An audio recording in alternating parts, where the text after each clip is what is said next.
Dan, thank you so much for joining. Tell me kind of the origin story, both in the sense of how you got started, but also why you got started. Okay. So so it all started actually 103 years ago when my grandparents came to United States. They left Bari, Italy, traveled across to Naples, took a boat, came to Ellis Island. Uh, my grandfather passed away before I was born, and my whole family moved in to take care of my grandmother, and we lived in Brooklyn. And she actually took care of us. I mean, it's the same story everyone talks about with their grandparents, right? Sure. So I was one of four kids, still am, and I was the only one that took interest in whatever my grandmother did when she got into the kitchen. Everyone else was just let's eat, and I was like, okay, let's eat, but also I loved the fact that when she cooked, the house filled up with relatives and friends and family and neighbors. So, as she started getting older and I started getting older, I was in my teens. I really got close with watching her cook, and I kind of learned a lot of the recipes, but nothing was ever written down. I just kind of did what she did, right? I just Yeah. remembered them. I get married when I'm 25 years old. I'm working in the garment business on 7th Avenue, manufacturing clothing. I was working for clothing manufacturing long before you, a company called Sassoon. I was in the working for a jean company. It was great. I loved it. I loved the garment business. And I did that for 25 years while I would cook all my grandmother's recipes from my Yeah. immediate family and my extended family. I took over, the holidays and everything. So fast forward, it's 2007 going into 2008, and if you recall, that was when things got really funky Hmm.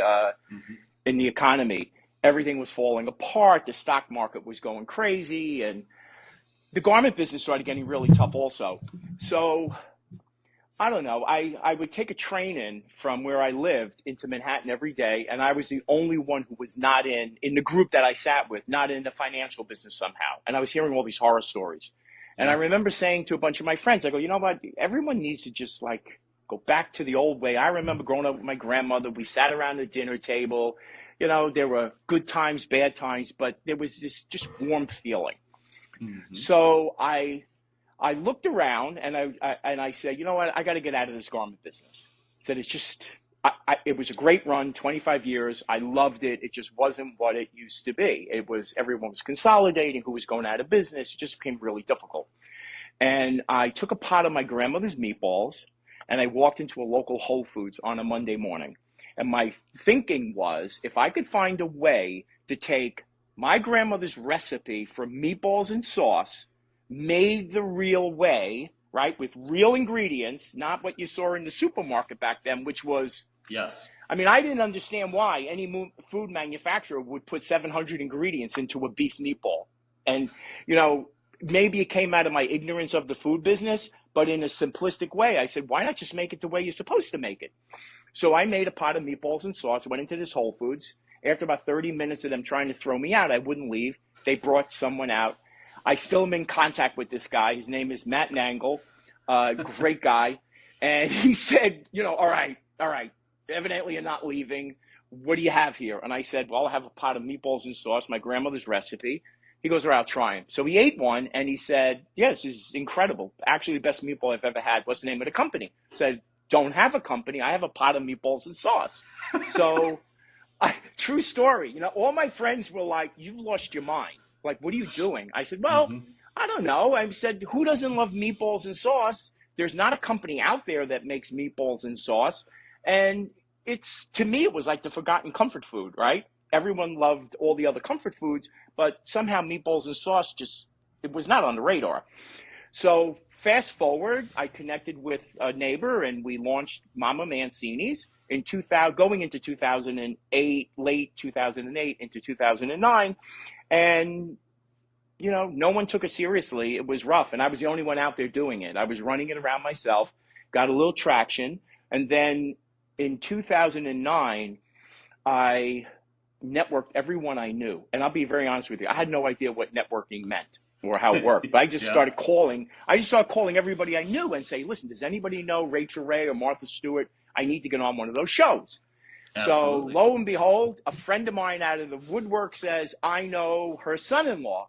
who's her lawyer.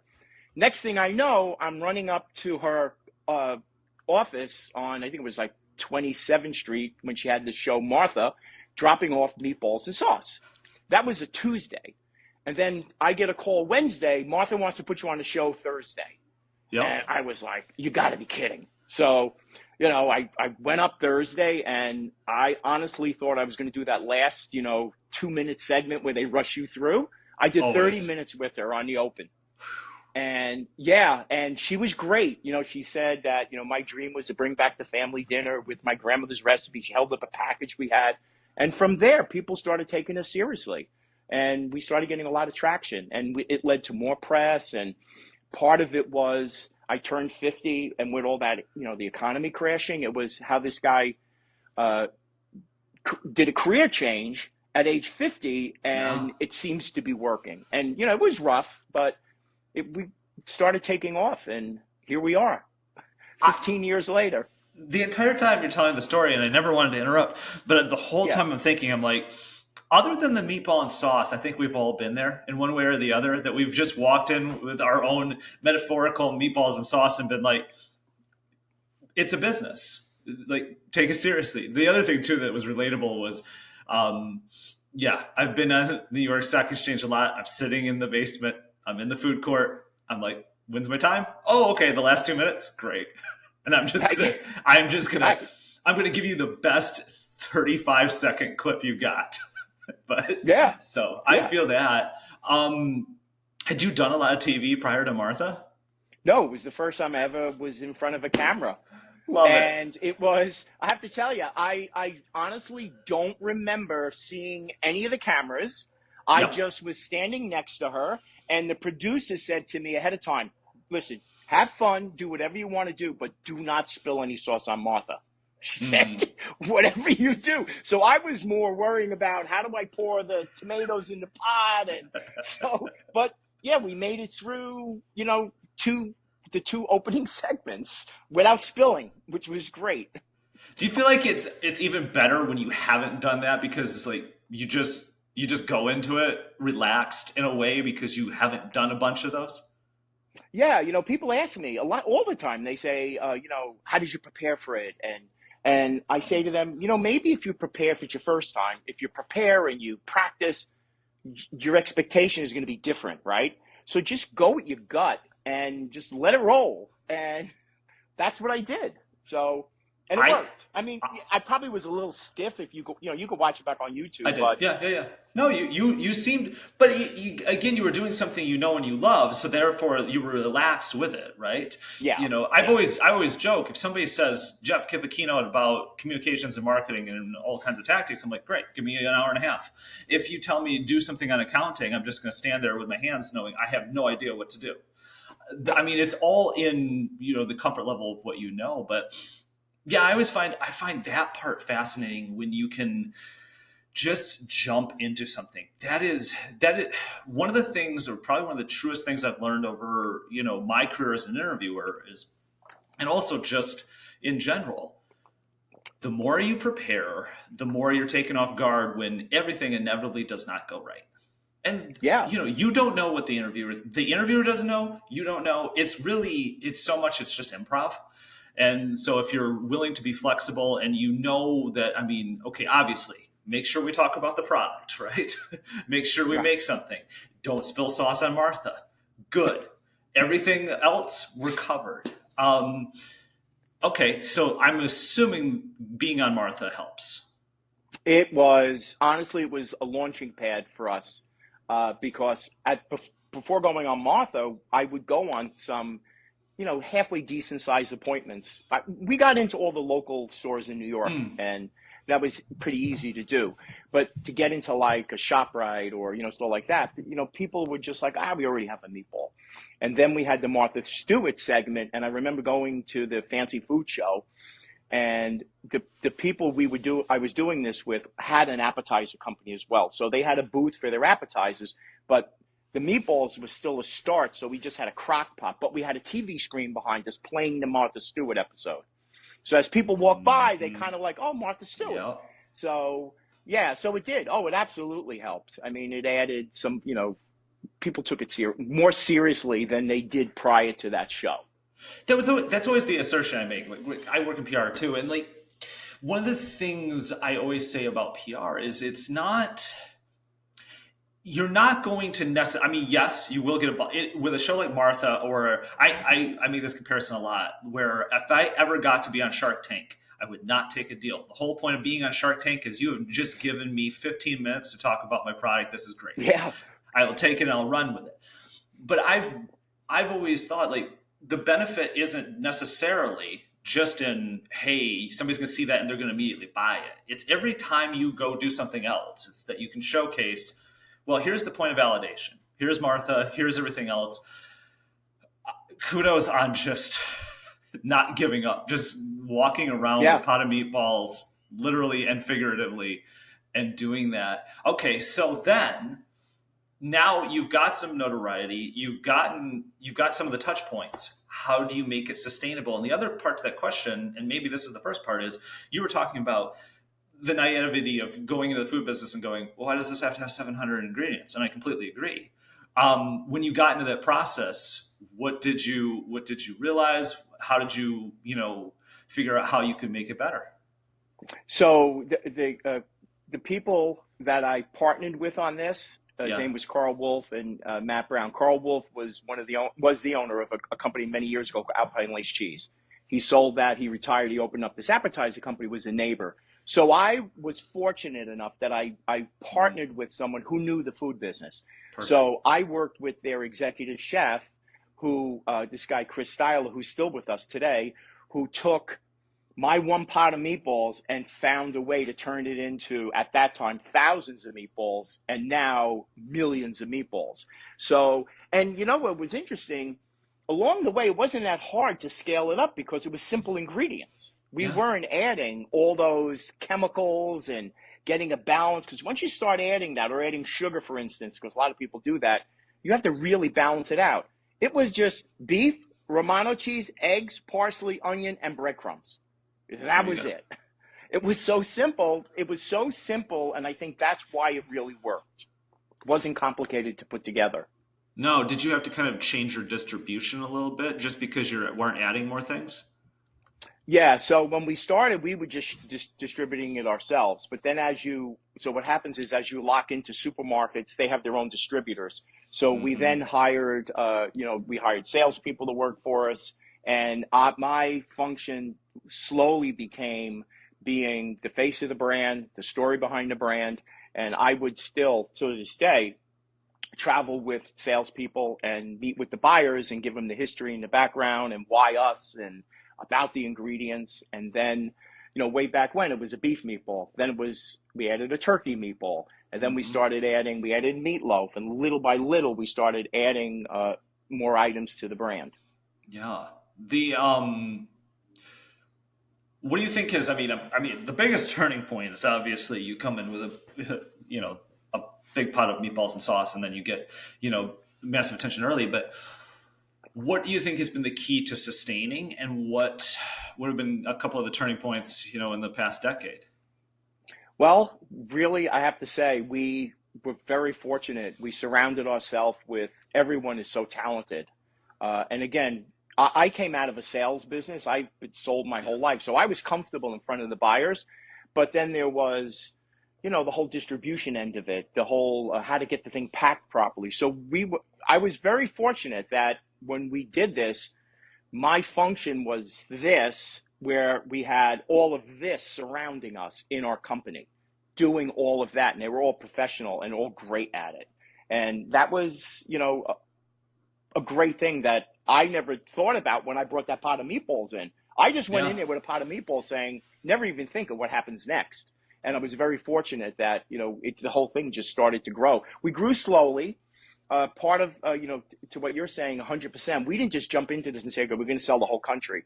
We just we decided, let's just focus on the New York, New Jersey area, the Connecticut area. Let's make sure it works. Let's make sure what we ship works.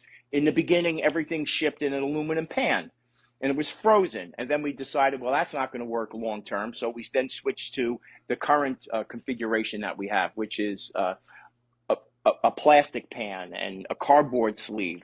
So it took probably 3 years, 4 years when we really started to expand around the country. And it was because we had great people with us. I mean, my job is the easiest job. I love what I do. I go in, I tell my story, I, talk about the brand, I talk about my grandmother, I talk about the ingredients, but all the real hard work of preparing it and making it. And it still baffles me that we ship millions of meatballs out. Millions. It's unbelievable. It blows my, and that's just meatballs. Then we have Yeah. meals. We have meatloaf. We have prepared meals. It's unbelievable. You allude to something great, which is that you have to have patience when it comes to logistics. But I'll double this Yeah. with you have to have patience when it comes to logistics because you need to A/B test things. You need to know, okay, is this going to work at this scale? And then at this scale, markets are different, preferences, tastes are different in different markets, right? Your story isn't going to play in New Mexico as it will in New Jersey. So these are all things you have to take into account. So I applaud the strategy always of because it's tough when you're a founder. You're inherently impatient because you're impatient enough Yeah. to take the meatballs into the store. Like you Right. want, I mean, so you have to almost be simultaneously patient with the logistics and be able to kind of step back from that, trust the right people, I would assume, and then be impatient about the marketing. Yes. 100%. And to your point, that's exactly how it unfolded. It was, yeah. So I would go into perfect example. I went into Chicago, and they were like, "Are you kidding me? Do you know how many people in Chicago make meatballs? Yeah, You know how many yeah, grandmothers there are in Chicago?" So it took time and patience, right? And I don't have the patience because my attitude was, well, who doesn't want a meatball and sauce? Well, we have a yeah. meatball and sauce, and it's a local, grandmother. But eventually we broke into the market, and that came from building the power of surrounding, right? So, you have, oddly enough, one of our biggest markets is Florida. Okay, It's yeah. unbelievable. And it's a See that? diverse place, right? You have people from the north, from the south, but Hmm. that was something that shocked us. So when we got Florida, and you start to move west, and then all of a Yeah. sudden, Illinois was like, all right, we'll try your meatball. You're everywhere else. So yeah, and logistics. I'm not a logistic guy. We have all the people that do that, which is great. And I've learned, I have my ability. I stick with it. I'm not going to Sure. try to do something I'm not good at because there are people who do better than I am. And I think that's important in any business, right? Not to assume you know everything. No, it's the ability to delegate too. What I'm always fascinated too by is you can grow, you can move this thing quickly. But you have to. It is funny, like Florida, for example, right? That's somewhere that works. But what fascinated me most about this entire conversation and the genesis of it was that everybody probably has some kind of it might not be a meatball, right, but it's some kind of familial food, right? And so that was the part that you didn't surprise me, and in 15 minutes into this conversation definitely doesn't surprise me, but it was, I think that was an even bigger challenge on your end because you have to go into different markets and say, no, our story and our product is better than that thing that's familiar to you. So it's the inverse of the story. And I think, did you find it did you find it more challenging in certain markets? Oh yeah, and so the single biggest challenge everywhere we went was we sell the prepared deli departments. That's where you Mm-hmm. find us. Mm-hmm. And Mm-hmm. every supermarket pretty much across the country has an executive chef. So Yeah. you come up against them saying, "Well, I make our meatballs. I don't need your meatball because I'm making meatballs." And Right. what I learned was as as this thing started to grow, what we were able to bring to those chefs was, do you really want to make meatballs all day? Do you really want to There it roll is. meatballs? Right? Yep. And that's what we would say. I'd say, listen, let us make your meatballs. They come in the sauce. At the end of the day, the only thing in the garbage is going to be the plastic bag it came in. You take the meat that you have from the meat department, make chili or make a meatloaf, make something else. And little by little, we broke through that, and they appreciated it. So, but in the beginning, yeah, it was tough because you're always up against someone who has their own version of what you do. Our advantage was we shipped the meatballs in the sauce. So that was the innovation of what we had. And we Mm-hmm. actually, at the time, were the only people in the industry doing that. So there was some excitement when we did bring it to people. And a lot of the chefs or the supermarkets were like, you know what? Great, this cuts down on our labor. But yeah, depending on the market, you would hit roadblocks along the way. That makes Never sense. gave up though. No, but when you were saying that, I would be like, okay, so my sales strategy would be go in there, talk to the executive chef, and be like, what do you really like to make? What do you want to focus your time on? And then I'm just crossing my fingers the whole time, saying, don't say meatballs. Whatever you do, don't say meatballs. But they all made meatballs, right? Because Yeah, yeah. most of But the like, no, most, do you want to make bibimbap? Do you want to make an enchilada? Like, what is your passion? Is your passion not meatballs? That's great. Here we have meatballs.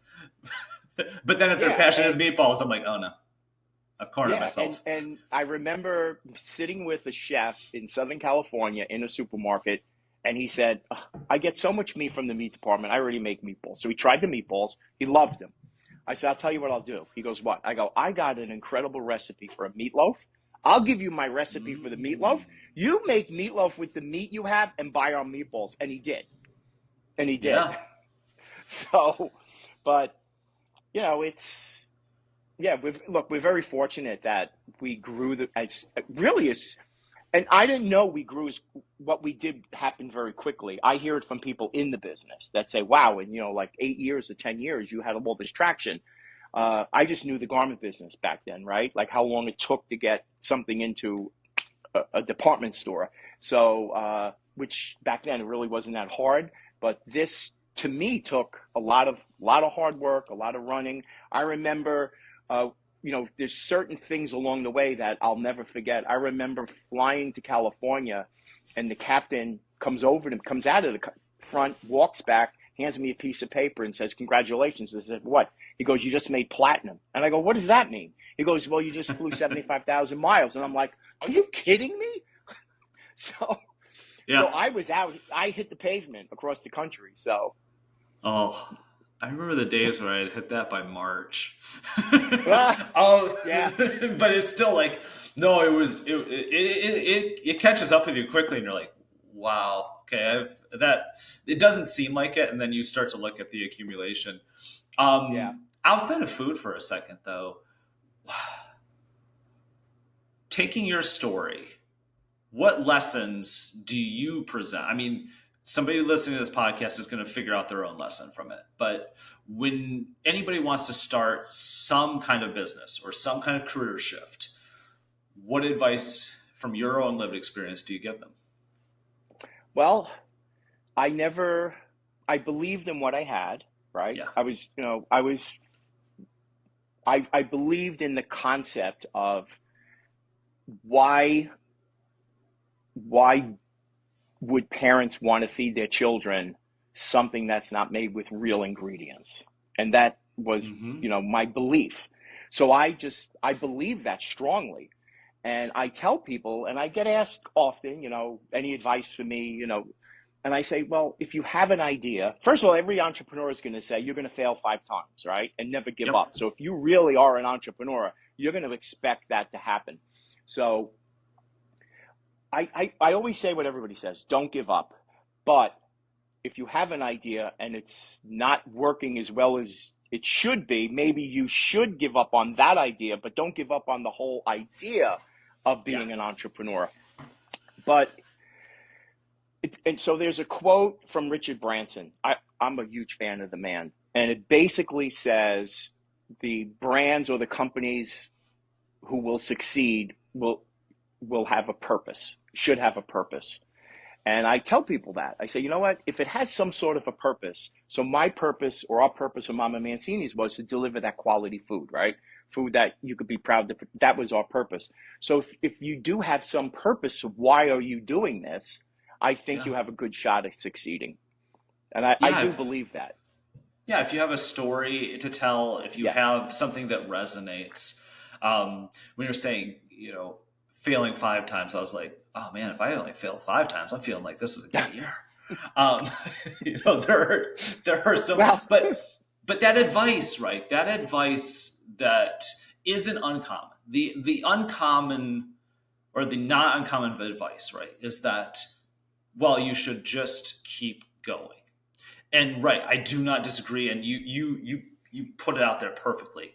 But it is true. Like at some point, you have to make the assessment of, do I tweak this? Do I adapt Right. this? Do I, the definition of insanity is doing the same thing 20 times and being rejected. However, this is always the toughest part for an entrepreneur, is to try and figure out, do I need to just keep persevering with this, or is the market telling me that I need to change it? And that is the part where it's like, and I'm going to get closer to the microphone and just whisper, we don't know the answer for you yet. But Right. Right. but that's the constant thing to be thinking about, right? That there's absolutely a value in perseverance. There's absolutely a value in doing things continuously and not giving up, and giving yourself runway and time to fail too, right? That's Yes. absolutely a privileged position, right? If you've got 1 month to fail, it's going to be tough. If you've got a couple of years to fail, you've got a real chance, and that's a very important part. But yeah, I think it's very interesting that trying to figure that out. And I think that's just a gut instinct as an entrepreneur. What I've noticed with the people that fail versus the people that succeed are the ones that adapt a little bit, right? And I'm assuming Yeah. there are things you had to adapt. What is the one thing you had to adapt the most, change the most, pivot on the most in this entire process? Oh, let me think for a second. Probably, so probably understanding that the balance between, see, I would just go out, I'd tell the story and, and talk about ingredients. I think as it grew, I realized that I have to say, the story behind this is very powerful. Yeah. I mean, that's a tough question. It's a tough Yeah, question. you can take time. It's fine. I mean, it truly is. I mean, you stumped me here, and I usually have an answer for everything. That's a tough question. It's I take joy in this, Dan. I take joy every time I stump You someone. do?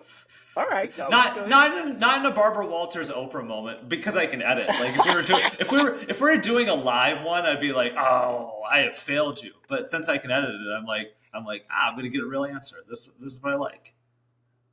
Yeah, I, I'm trying to come up with, because what I do, I mean, what I do for the company, honestly, is for me, it's so simple that I think that's an I'm answer right trying to think there. what I had. No, It's because the interesting thing is that if I mean, certainly tactically, right? You go in, you go in the first time with a meatball and some sauce. You're not doing that every time. You are adapting your tactic. You are listening to the feedback of people, right? You are realizing that there are, even in this, you're realizing, okay, there's an executive chef behind this place, right? So you are adapting. I'm assuming it's just kind of, the story stays the same. You just adapt to the audience and who you're talking to. Yeah, well, so very interesting. That all happened 9 years ago when I got on QVC, Yeah. and that was, that was it was one of the most exciting days. Was my first airing, but I had to. I mean, you had 8 minutes to sell the product, so Hmm. here I am standing in front of a camera, trying with a host, trying to figure out, okay, what do I say, what don't I say, and how do Yeah. we do this? And it was, you know, a massive amount of product to sell. Uh, I mean, Are you I getting gotta be honest. live? Are you getting Oh, live it's live. sales? Yeah, but no. But are you getting live sales feedback too when you're doing QVC? Like you're knowing So in the they moment? no, they really Okay. don't. What they'll do is they'll give countdowns, right? Yeah, So if yeah, you yeah, ever yeah. watch QVC, the host gets that information. We all Gotcha. have an earpiece where the Mm-hmm, mm-hmm, producer mm-hmm. can talk to you, and what the producer will say to you is, uh, "Okay, Daniel, hold up. We're going to get a countdown," and they give that to the. So you kind of have an idea at that point what's going on, because they'll Sure. say, we started with 2,000, 800 are gone. So yeah, Yeah. you do Yeah. that, but yeah, it's an Well, interesting business model. I was thinking about myself of like, if I knew, like, depending on where that pendulum was swinging, if I knew I had a minute to go and I still needed to sell 300, like, what would I be doing? How would I be acting? Would I be changing how I'm pitching? So, but yeah, that's the other thing too, is anytime I have an earpiece in and I'm doing something live, I'm like, act like I'm not a robot, because I realize I'm having trying to have a real conversation, but I'm also hearing something from someone else. It is one of the most difficult things ever to try and It keep is things moving. difficult. You're Oh, absolutely right. It's very difficult. it's It took a while for me to unnatural. get used to that. Yeah. Absolutely. Um, you mentioned QVC, you mentioned Martha. Like, going forward, 2024 and beyond, where do you see the opportunities to sell? So we're focusing on the deli department all around the country, Hmm. and it's our sweet spot. We used to be in the deli as well as the meat department where you would see our packages. And what we found was, as we started shifting everything over to the deli, sales got stronger and stronger. And I think that Yeah. truly comes from the heart and soul of what we do, is that people go to the prepared food and they want instant gratification, right? They want to be able to take this home and Hmm. they want to be able to eat it that night or maybe that next day. So that's been strong for us. We launched this past year these cups. I don't know if anybody showed those to you. And we have beef meatball in a cup, turkey meatball in a cup, There sausage you and go. peppers, chicken cacciatore, and that's more of an on-the-go thing. And Sure. I love those because it gives you the ability, if you were to walk into a C store, I mean, we're going to be focusing on C stores and supermarkets, Hmm. where you could pick this thing up, microwave it, put it in your car cup holder, for instance, or take Sure. it to school or take it to work. So that's a great expansion for us, Yeah. and it's pretty exciting. Uh, about 5 years ago, we had the need to. One of our buyers came to us and said, "Listen, I'm looking for this particular grilled chicken with this char on it." We looked, we couldn't find it. I called a friend of mine who gave me the name of this company in Long Island called T&L Creative Salads. They made this particular chicken. They were a sleeper in the industry where they did a great business, but they weren't well known. Sure. Fast forward a year and a half ago, Mama Mancini's Mama's Creations now bought that company. So we're now in that business, and Nice. it's been unbelievable. And we're taking that from uh, we clean up the chicken. It's pure breast meat chicken that we marinate on some of them are marinated, some of them aren't, and we put them on this flame grill, and that's just been an incredible expansion for us. And back to the same thing, good quality, real food that you could heat up and have, for dinner or lunch or what have you. I think there's a nuance, but it's a good one in the market differentiation too. Is that putting yourself in the deli section, right? You are convenient, but you're also making sure people know, like, these are real ingredients. This is, Yep. versus you throw yourself in the frozen section, immediately somebody's going to assume something, right? I Yeah. think that is a very intentional choice on your part, because there's less competition over there, and if communicate the message of authenticity, that works. I think that is an underrated play and underrated nuance. Kudos. That's Yeah. Thank my you. my It's my marketing professors from years ago would be like, yes, that's how it's done. Although they also told me that Krispy Kreme should become 30,000 stores, and that was a bad idea, and I told them that at the time. So sometimes don't grow ah. too big. So don't grow too big. They're like, it's gonna be the next Starbucks. I was like, no, it's not, because people are like trying to eat healthier. And don't get me wrong, I understand that like eating healthy is not always having like 1,000 calorie like iced frappuccino. I understand that, but there is contextual ease sometimes to a donut shop, right? That Oh, was the of other thing, course. is you came at a time where you have an authentic story, you care about real ingredients, but you also come at a time when people are trying to be a little bit more conscious of what they're eating and how they're eating and how it's prepared. Yep. Yeah. It all It's fit. so that's always been our mission, let's say, right? So, and then when, we expanded in the deli department, we had the brand, we created the brand. So Yeah. now, the consumer goes to the deli section or, behind the glass, we've been for many years where our meatballs would be sold by the pound, usually branded, does extremely well. And then little by little, we started focusing on that grab and go section, right, where the Mm-hmm. meals are Mm-hmm. made. So pre-COVID, one of our supermarkets in the Northeast came to us and said, listen, can you come up with kits where you could ship it to us? We can open it up. We Yeah. could break it down and do, 1 pound trays, two, whatever we decide, and put your brand on it. So we did that.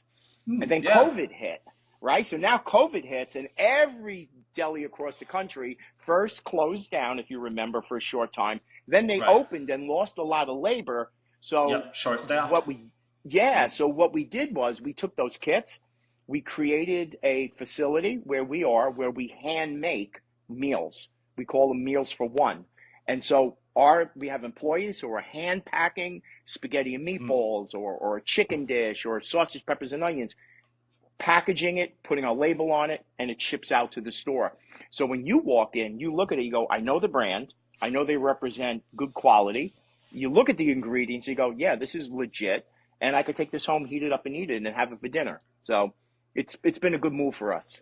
I love it. Dan, when I do these, I finish this with something called Keep It Short. It's on brand, but the questions are short. The answers can be however long you want them to be. Are you ready? Go ahead. Okay. Question one. Was there ever a moment that you can think of where you're like, I might give up?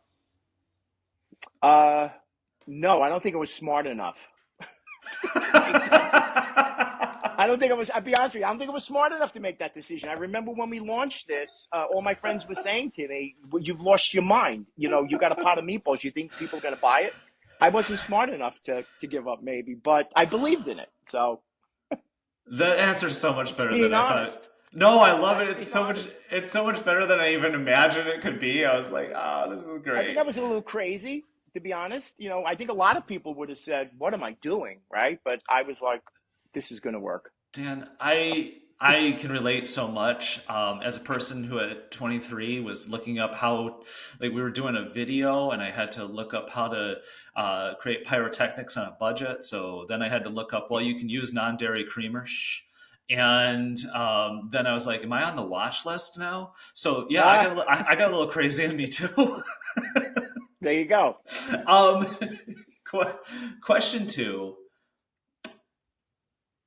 If it wasn't this, what would you be doing right now?